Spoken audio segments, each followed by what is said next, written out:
All right, welcome back into another episode of Indiebnb. Today, I'm joined by one of the most unsung heroes of Indiebnb, Sarah Avrin of Charm School Media. Sarah, how are you on this wonderful Thursday? I am great. It's really great to be here and nice to put your face. Well, I've seen your face a bunch while I watch these, but put your face to the name. Yes, it's awesome. So, a little background. I think if I'm, and correct me if I'm wrong, but like I think that I reached out to you about Le Tigre, and I think you were like, "Hey, like I don't know, they may not be a great fit, but here's another band that you guys should interview." I think you switched us over. I cannot remember who it is though for the life of me though. And on the first one we ever did Yeah, together, I can't remember. We've done so much together.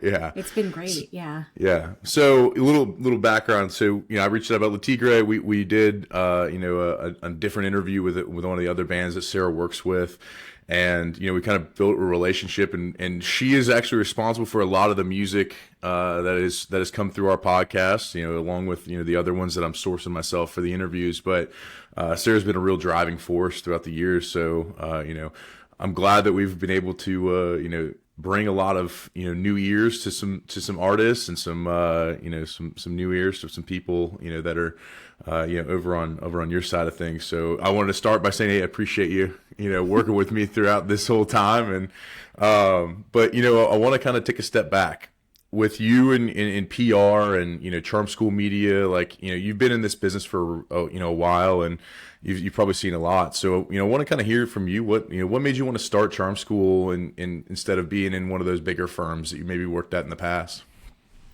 Yeah, so I started my career at Girly Action Media, and I was there for about 15 years. And that's the only job I've ever really had aside from, being a waitress or, those kinds of things. I was mentored by the owner, Felice Ecker. She's amazing, and I still have a great relationship with her. And I really just wanted to grow. That's all. I just wanted to experience something new, experience something different, take on new challenges. So, I definitely thought about all the different options that you could do. Go work somewhere at a label, go do something totally different in terms of like maybe joining a larger like technology company that hires publicists, all Yeah. kinds of different things. And ultimately I decided, I really love what I do. I really love the art, the artists and the types of artists that I get to work with as an indie. And although Felice really did give me a lot of reign, a lot of say in the artists that I worked with when I was at Girly Action, now I fully get to pick and choose whoever I Yeah. want to work with, and do my own A&R, and it's been really exciting. So this sounds crazy, but I had never sent an invoice in my life because Girly Action handled all of that. Yeah. So I learned how to just invoice, just like little things like that sound so like mundane and obvious I had never done. So it's been a really great learning experience, to just be my own boss. I love it. I love it. And when you cultivate your client list, is that through a ton of relationships you have? Like where did that kind of start? Because you had to start with at least one or two that were like, hey, I'm moving on from Girly Action. I want to get over and start my own thing. Like, how did that work? Yeah, so there were a lot because I was at Girly Action for 15 years. There were quite a few artists that I had worked with for quite a few years. Yeah. So, my boss and I worked together to have those conversations with the art. My old boss and I worked together to have those conversations, and ultimately, a handful of artists did decide to come with me, which was really exciting. That includes L7 and Kathleen Hanna, and then of course her bands, Bikini Kill and La Tigra, Palehound. I'm probably forgetting very important names right now, but I'll just say those for now. And I guess Of Montreal is one that I'm working on right now. Has a new record out just next Friday. So yeah, that's just kind of how it went. And the cool thing, even with working with Kathleen Hanna, at that moment, or like knowing that I was going to get to continue working with her, was that one of my goals also was to expand beyond just working albums. Like that's the bread Hmm. and butter, and I love music, and that's ultimately what I want to be doing. But at that moment, she was working on her autobiography, so I got to work on her book and expand like my skill set in that way as well. So that was very exciting. Awesome. So you got, I mean, so it sounds like there was, super mutual getting you on your own there. And then very cool. You continue where you're trying to, reinvent and learn new things. What are some things like, I've seen, of course I get the emails, so I get to, read through and see, the things that you've been working on. Like, saw that there's been podcasts, I think Talkhouse Media is one that you represent. So as you've gone in and gotten to new things, like how does that compare to the music PR versus, doing it for something like a book or other elements? It's similar enough, but there are just different nuances. Like for podcast press, there are a lot of newsletters, more so Hmm. than magazines and blogs, although there are some, for books. There are all kinds of different things, that you can do. And I feel like for books, there are a lot of specific podcasts that you can pitch that are different than the music podcast that you can pitch. And I'm Yeah. just like a lover of podcasts. So I'm always expanding that list. And, that's probably why we have worked together so much because I just think it's Yeah. such a great platform for whether you're a big name or a small name, like it just gives the person space to really tell their story in a way that I feel like traditional media has less and less of that space, Certainly. especially if you're a developing artist or a new author or something like that. So that has definitely been the difference. And I also was very lucky because the books that I've worked on most recently were Kathleen Hanna's book and then also Tori Amos's children's book. Right. And I've worked with their publishers who have PR teams in-house, and they've both been very lovely to work with and collaborate with. So through that, like I think I've helped them get to know music media outlets or specific contacts there, and then they've been open to sharing some of their book contacts. So yeah, it's just been really fun because the book contacts may need something different than I'm used to providing. So it's been cool. That's awesome. That's awesome. And again, expanded the network is always good. And as Yeah. the your artists, they want to do a book, now they have an opportunity that you can always provide that service for them and to PR their book as well as continue to do their albums and their singles and everything they do currently. So Yeah. expanding their horizons. I'm even working on a new, like, this is a newly announced thing that you probably saw, but, a journalist, a music journalist that I've worked with forever from her time at Stereogum and Spin, and she Mhm. writes for the LA Times and all these other amazing places. Rachel Brodsky, she was telling me a long time ago that she is writing a book about Stevie Nicks. And I am doing the press for it right now. And Stevie is not involved, but it's like this super interesting, unique take on a biography, the way that it's written. And I'm really excited because the media response has been super strong. And through my work with Kathleen and Tori, I'm now being able to kind of help promote a name who may be lesser known than those two, but the topic is Yeah. known, so hopefully that goes really well too. Fingers crossed. I love it. I love it, Yeah. man. You're getting the Swiss Army knife of of publicity. Like, kind of take it. I like to break it down for folks. Obviously, who are just outside the space. They're just going to concerts. Like, that's a lot of our listeners, and I want them to understand like what is a PR firm. What does it do for the artist. As we've worked with so many. What are some services you're providing to a Kate Nash, to Family Stereo, who we just had on this week, right? Like, what are the things that when you meet with them at the first time, like, hey, here are the things that we're going to do together.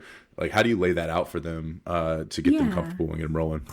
The simplest way I put it, like when I first started in my career, my parents were like, what do you do? The Yeah. simplest way I put it is like, we're the people that have relationships with media. So we get articles written. Hmm. And like, without us sort of as a middleman that has those relationships, with the higher tier journalists or media outlets like Rolling Stone, New York Times, NPR. NPR is always where my parents are like, okay, now I Oh yeah. understand. We help keep up with what it is that they are doing and what they are looking to do in terms of coverage, whether it's their own podcasts or, Hmm. songs of the week columns or things like that, that they're, those change all the time, whatever their focus is. So they're really like, you're hiring me because I'm always keeping up on that and I know the right person to reach out Yep. to make those things happen. And then over the course of my career, the things that we do, the services that we provide have expanded, which Hmm. I feel like is typical in every job, in every Yep. role. Like you do the same job, but all of a sudden the things you have to do are much, much, much more. So, but it's been exciting because like there was a time when, back when I was explaining what I did to my parents 15 years ago or so, I was a new media publicist. But now there's no such thing as a new media publicist, like the web and print and everything are all the same. There aren't as many print magazines, there are very few. And it's also expanded into podcasts and Substacks and newsletters and all these different Yeah. things. And of course, like TV bookings when appropriate. So, yeah, I just kind of go down the list of all of that kind of stuff. I think there are some PR firms that also do like well, we do a bit of it like they do potentially like playlisting, pitching. Hmm. A lot of media outlets have playlists that are weekly, updated weekly, monthly, daily that we're always pitching. And then, like YouTubers and stuff like that we'll do a bit of. But I don't typically do anything that's like a pay for play. And a lot of Yeah. times the things on YouTube or Instagram are that way. So that's usually a different company or a firm that might do something like that. Interesting. Okay. So, you mentioned it, some of that stuff there, like, you've probably seen a lot of change. Like, how much different is how much of a challenge now is it to get somebody's name out there because there's a lot of the things you just mentioned, right? There's a ton of Substacks, ton of podcasts, tons of different, obviously the traditional and the more, nuanced media, like, as a PR person, like, how do you stay up to date and how do you stay, kind of ahead of the things that are coming, you know? I don't know a perfect answer to that. Yeah. I just think I can be annoyingly optimistic, and I just think that the more things that are out there, the better, especially for Hmm. developing artists. So, even though I was just kind of griping a little bit that you like have the same job, but the amount that you have to do is more and more, I'm like, yeah, but that just means that when I'm working with an artist that like Family Stereo, who you might not have heard of yet in the US, they're UK based, but they're amazing. All of a sudden, like there are so many different avenues that we can go in to like find the fans in the Hmm. US. So I love doing the Substacks. I love doing the podcasts. Like maybe Rolling Stone's not ready yet, or maybe they are, but you Yeah. know, maybe they'll listen to the podcast and get excited, or something like that. So in terms of staying ahead of things, that's where I count myself very lucky because I do have some incredible established artists on my roster. Um, Hmm. some of those will come to me, because I'm in constant conversation with like the New York Times pop culture editor or, the Rolling Stone editor. They'll fill me in as new things, like they're planning new things. And another wonderful thing is that there's a really great community of indie publicists. Like Yeah. we're not obviously to a certain extent we're competing with each other, but there's a lot of like contact sharing and information sharing, and I don't really feel like it's competitive in a very aggressive way, you know, like we want to help each other out and we want to keep each other abreast of everything. Sometimes I even co-work because now that I have my own company, I work from home. So sometimes I even co-work with like fellow publicists that work elsewhere, you know, and just Yeah. sit at a coffee shop and exchange ideas. And it's really nice and it's a really helpful way to stay up on that. I love it. I love it. Yeah. Yeah. I mean, I've been, as I've been in contact with you, and I think people have seen our show. I mean, I get more, I'm on more email lists now. You know, Saxon Company has me on some email lists. I just got one from, somebody from Banana Split PR, right? Like, you know, it kind of, you know, so as that stuff, you know, there's definitely evidence of collaboration going on for sure, I'm you glad. know, amongst everything, which is great. Um, you know, I want to get into, you know, it seems like you have a theme with some of your clients, and it seems like punk music and that type of, you know, what gravitates you towards working with those folks versus, you know, and you work with everybody, obviously, but like you have a lot of people who are in that genre, and you know, you're obviously Kathleen Hanna and the people you've, you know, kind of came up with. So like when they were first going and getting started, and you know, what gravitated you towards that music specifically? I think I was just an emo kid, an angry kid. I wasn't that angry, but you know, it was just something that was really important to me. I have this memory at one point when I was young. I remember I was driving in the car with my dad taking our dog to the vet, and I don't know why this was such a moment, but I Yeah, just remember being like I of course always was in control of the radio, so on any sure. car drive. So I just remember being like, wow, we've been in the car for like 20 minutes and I've not heard one female voice this entire time. And at Yeah. that moment, I started seeking it out. And I think, you know, I had my parents subscribe me to Bust magazine and Spin magazine. And at Hmm. that time, those were the artists that I found, and I was so thrilled. So it was like that, and of course Fiona Apple and Tori Amos and Yeah. Alanis Morissette and all of that. You know, if I could work with them all, I would love it. And then as I got a little bit older, I also discovered like Jenny Lewis and Milo Kiley, and Hmm. I got into maybe it was like a little less punk, but still had that ethos to it. You Hmm. know, punk in sound, but still punk in ethos, I guess. Um, it was just really important to me.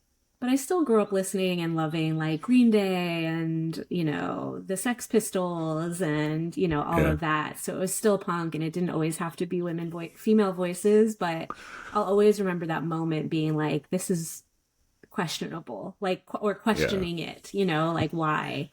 So, yeah. And now you help get the word out and get more people, you know, listening to the female voices of punk. So I Yeah, mean, it's kind it of come means full so much circle. to me. It means so much.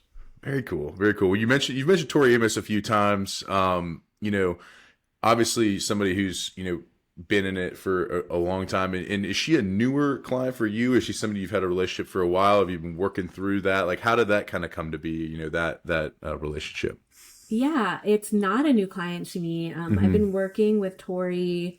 I actually can't remember the year, but it was Midwinter Graces was the first album that I worked. So I think I know it's been over 10 years, but I can't remember exactly. And that was something that came in through a coworker at Girly Action, and then we ended up collaborating. And then that coworker um, ended up leaving, and I ended up becoming the lead because at that point I was Hmm. the junior, and over time I graduated to becoming a senior publicist and a national publicist. So since then, you know, we've just been working together for a long time, and we, you know, it was kind of nice. It was perfect timing. The move from Girly Action to starting Charm School because there was some downtime. So it Hmm. gave me an opportunity to kind of like get my feet under me and make sure that everything was set and firm and good. And then there was this new record that just came out. So I was able to take it on and everybody felt super confident about it. I love it. I love it. I love Yeah. it. Well, one of the things, kind of going back to you, as you're working with emerging artists, that's a lot of the folks that we work with. There's some people who come on and they're like, "Hey, get me in Rolling Stone like today," and they're like, "Well, we need to we got some steps between you guys and Rolling Stone. Like, how do you temper somebody's expectations? As somebody who's obviously they're a representation and you have that relationship, but like, again, some people, have in their mind where they should be and when, maybe reality or where they are, they're going to build to that, but it's just not quite where they are. So like, how do you kind of handle those conversations? Yeah, I mean, look, like I said before, I'm kind of annoyingly optimistic. And so I think what I always say is like, we're going to try. I'm definitely Yeah. like, for every single client I take on, I am bringing that music to the Rolling Stone editors. Yeah. I'm never going to be a publicist or a person that makes any promises because until like, when somebody says Rolling Stone supports blah, blah, blah, XYZ artist, that's a person at Rolling Stone that did it. And that person has opinions and ears and, Hmm. needs to listen and take in a story, find it interesting, find the music worth covering or moving or something like that. So yeah, every single artist that I work with is getting that. The guarantee of the Yeah. magazine or the blog or whoever podcast covering it is not there, but I'll Yeah. always do my best to get the feedback Yeah. and keep sharing the next song. Maybe the next song hits, maybe the next song hits, maybe an interesting angle hits, so that's the main thing. Like, I'm always just very honest. Like, yes, these people will be pitched, and if there's anything extra or exciting or a blog or an Instagrammer or even like if you have a hobby that's not music that you think you might be interested in talking about, I could do that research and find media outlets that might cover that. Yeah. But yeah, so it's just that it's not guaranteed, and I'm just going to do my very best. I love it. I love it. Yeah. I love it. The ever optimist, I think, is the right way, and you're gonna go take swings. I think that's a good way to approach it. Yeah. And Um, that's why also like it just sorry to cut you oh, off, go like ahead. in Go ahead. terms of taking swings, like I always appreciate it. Like no from my end, no email is left unanswered. Like there Hmm. can be very small blogs that reach out to me asking to speak with Kathleen Hanna or Tori Yeah. Amos. And, ultimately I know how much time they have available. And I know that a lot of times it has to be a no, but they're still going to get an answer from me because I Yep. appreciate that they're taking swings, right? It Yeah. goes both ways. Believe me, I'm glad I took the swing on the Tigre because we would have been. Yeah.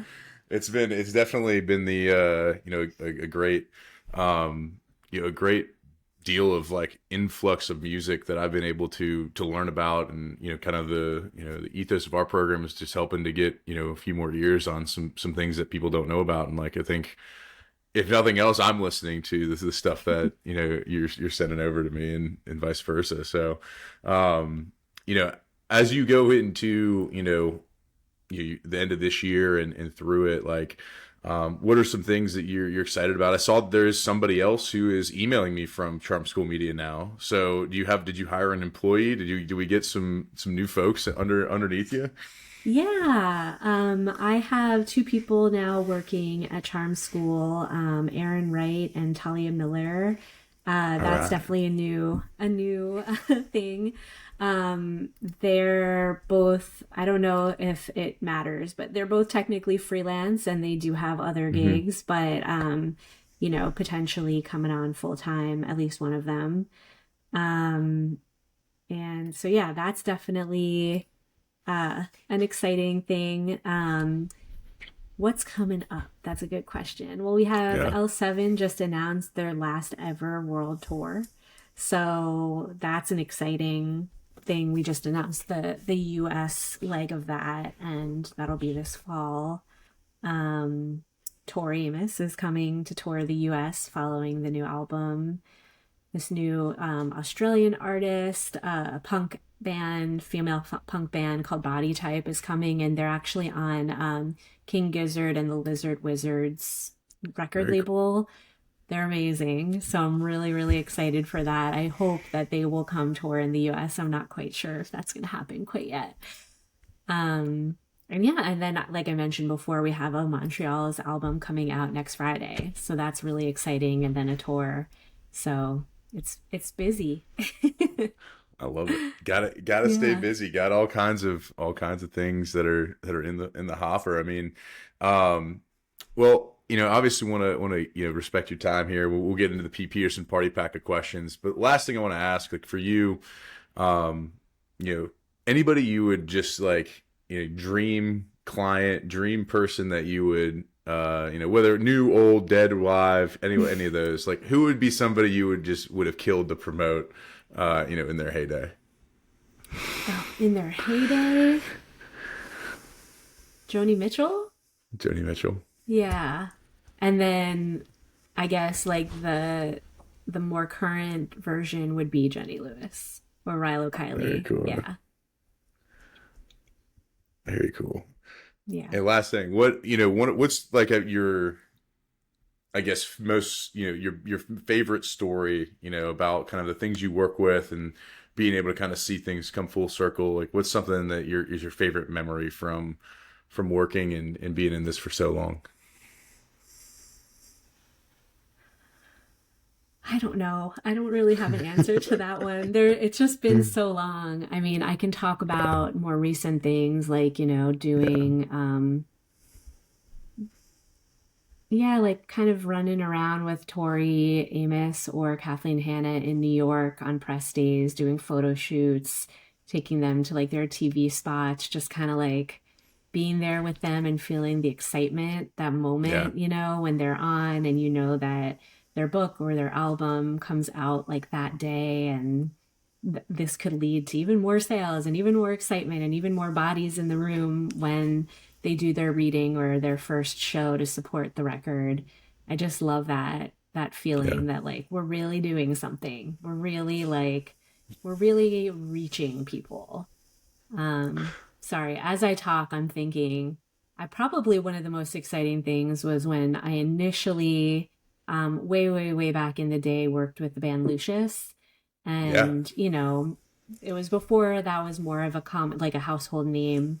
And I remember a cousin of mine who works in technology, he is not in the music world, told me that he had discovered this band Lucius because he saw them on NPR's Tiny Desk. Yeah. And I was like, no way, I'm reaching people. Like I'm helping Yeah. artists reach people. And that was pretty cool whenever those moments happen that it's somebody outside of music kind of realizing or finding them. That is awesome. That's awesome. Yeah. Well, Lucius, another one of the white whales of this podcast as well. So we'll talk more off air about those people, though. We want to get more. Let's get into the Pete Peterson party pack of questions. 20 questions right in a row here. Sarah Avrin, cake or pie? Let's kick it off. Pie, She's pieing it up. All right, salad or soup? salad, All right, here we go. Sunrise or sunset? What are you seeing more of these days? sunset, Sunset. All right. Home run or a touchdown? What would you rather do? home run, home All run, right. Baseball. Let's go. All right. Night in or night out? What are you having more of? night in. Night in. All right. When you do go out and your jam comes on, you're more likely to hit the robot or the worm on the dance floor. I guess the robot. All right. All right. Guac or queso? Your favorite Tex-Mex spot? Queso, Queso. All right. With cheese. Let's go. All right. Waffles or pancakes? pancakes, Pancakes. All right. Coffee or tea with your pancakes? coffee, Okay. Dogs or cats? dogs. All right. Do you like more identify with like a ninja or a pirate? I guess a pirate. All right. Okay. All right. Chips or pretzels? Ooh, that's tough. I guess I'll go pretzels. Pretzels. All right. That includes soft pretzels. People don't realize that. So That's what I was gotta keep thinking. those in mind. Gotta keep those in mind. Fries or tots? Fries. Okay. After a long day of, getting things done and getting people, that long day, like that you just mentioned, are you going to unwind with a TV show or a movie? TV show. TV show. All right. Are aliens real? Sure. Yeah. All right. If you were a fruit, what kind of fruit would you be? I would be a clementine. Clementine. All right. Love it. All right. Is love at first sight real? Sure. Yeah. And finally, the Pete Peters Part Pack Questions closer here. Give me two artists that we ought to check out that we might not know. I can give, okay. There's a band that I was just introduced to and maybe we'll be working with soon named Twen, Twen. I my boyfriend was targeted by them on Instagram and we went to see them in LA and I was blown away. So, yeah, really, really love them. And is it okay that it's clients? No. Yeah. Go ahead. Go ahead. Because I would say Body Type is definitely the other one. Like you might Body not know type. them yet. They're from Australia. We're breaking into the U.S. I just think they're incredible. All Feminist right. punk. Feminist punk from Australia, Body Type. And then we got Twen, whose apparently his Instagram ads are nailing it. So They let's really go. are. I love it. I love it. Well, Sarah, thank you so much for taking the time to come on the show and, being a great partner to us. And, hopefully, as we continue and you guys get more people and more folks coming to you, like we're happy to have them on and look forward to working more in the future together. Me too. Thank you so much for having me, and thank you so much for all the support of all of my artists. It's been wonderful working with you. I'm Of excited course. to continue. Of course. All right. Take care. Thank you. Bye. Thank you. Bye.